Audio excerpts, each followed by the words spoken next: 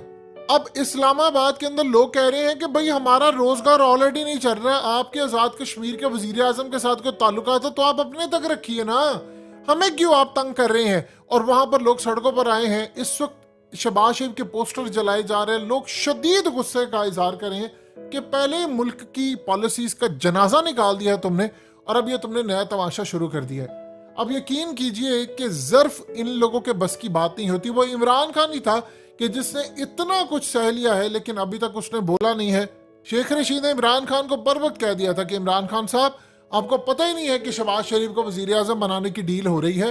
اب امیجن کر لیں وہ شخص جو جیل جانے والا تھا اس کو اٹھا کر آپ نے ملک کا وزیر اعظم بنا دیا ہے، اور پھر وہ آج کہتا ہے کہ عرش شریف کے قتل پر جو سپریم کورٹ نے نوٹس لیا وہ اصل میں میرے کہنے پر لیا تھا، میں نے جوڈیشل کمیشن بنانے کے لیے چیف جسٹس پاکستان کو سب سے پہلے خط لکھا تھا۔ ابھی تک اس کو اس بات کی تکلیف ہے کہ میں کریڈٹ کہیں سے لے لوں، لیکن ملک کا چولہا بند ہوتا ہو جائے اس کو اس چیز کی کوئی پرواہ نہیں۔